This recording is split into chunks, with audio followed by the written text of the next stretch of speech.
타인에게 은혜를 베풀었다면 그것으로 끝내고 보답을 기대하지 않는 게 좋다. 은혜를 베풀고서 대가를 바라면 상거래를 한 것과 다름없기 때문이다. 셰익스피어는 원수 만드는 법 중 하나로 친구에게 돈을 빌려주고 자주 독촉하라고 했다. 보답을 바라는 은혜의 부작용을 일깨우는 경고가 아닐 수 없다. 은혜를 준 것에 그치지 않고 대가를 요구하다. 은혜를 받은 자에게 목숨까지 잃는 어이없는 사건이 조선 초에 있었다. 계유정난의 공신 홍윤성과 그의 숙부에 관한 이야기이다. 홍윤성은 1425년 충청도 평택현에서 홍제년의 둘째 아들로 태어났다. 일찍이 부모를 잃고 10년 이상 숙부의 보살핌을 받다가 출세하겠다는 일념으로 고향을 떠나 풍찬 노숙하던 어느 날 우연히 한강변에서 수양대군을 구명한 것이 원인이 되어 그의 신복이 되었으며 후일 계유정난에 참여한 공으로 2등 공신에 책록되었다. 관운도 따라주면서 예조판서와 경상우도 절제사를 역임하고 여진족 토벌의 공으로 우의정좌의정을 거쳐 영의정까지 올랐다. 조카의 출세 소식을 들은 홍윤성의 숙부는 홍윤성을 길러준 은혜에 보답받을 때가 왔다고 생각하고 홍윤성을 찾아가 자식의 벼슬자리를 청탁했다. 홍윤성은 숙부의 은혜에 대해서는 이런 방구 없이 거만한 태도를 보이며 논 20마지기를 바치면 생각해보겠노라 했다. 그 말을 들은 홍윤성의 숙부가 배은망덕한 놈이라며 거친 말을 쏟아내자 홍윤성은 하인들을 시켜 석부를 몽둥이로 때려 죽인 후 앞마당에 매장했다. 남편의 비극을 알게 된 홍윤성의 숙모는 원통하여 세조가 순행하는 길목을 지키고 있다가 마침 세조가 지나는 것을 보고 대성통곡했다. 세조는 홍윤성의 숙모로부터 자초지종을 듣고서 원한을 풀어주겠노라 약속하였으나 공신이라는 이유로 홍윤성에게는 다소의 질책을 하는데 그치고 애꿎은 홍윤성의 몸종들만 도륙했다. 이 밖에도 홍윤성은 수시로 패악을 부렸는데 말을 타고 자신의 집 앞을 지나간다는 이유로 말에서 내리게 한 후 매질을 하기도 하고 사람 죽이는 것을 밥 먹듯이 하여 당시 사람들은 그를 살인마정승이라 불렀다. 홍윤성의 행패가 얼마나 심했던지 세조는 모든 게 술 탓이라 여겨 금주령을 내렸는데 홍윤성은 신은 술이 없으면 죽습니다라며 사정하여 이마저도 취소했다.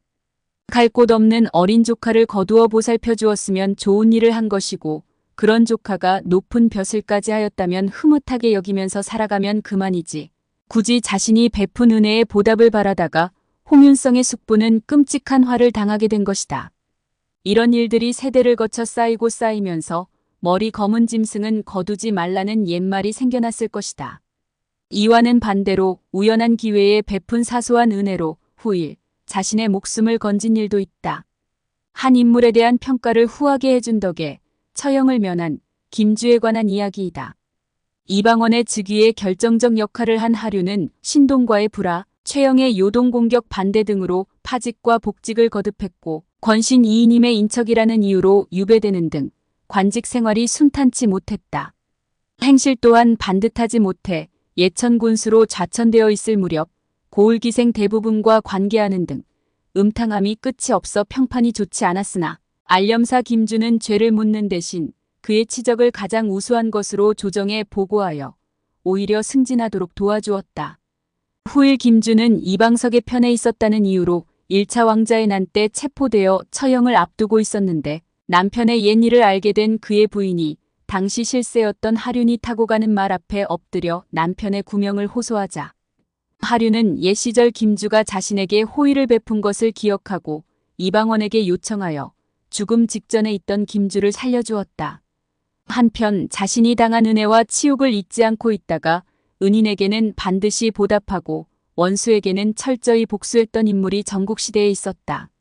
진나라가 천하 통일을 위해 외교정책의 근간으로 삼았던 원교 근공의 창안자이자 진나라의 재상이었던 범수이다.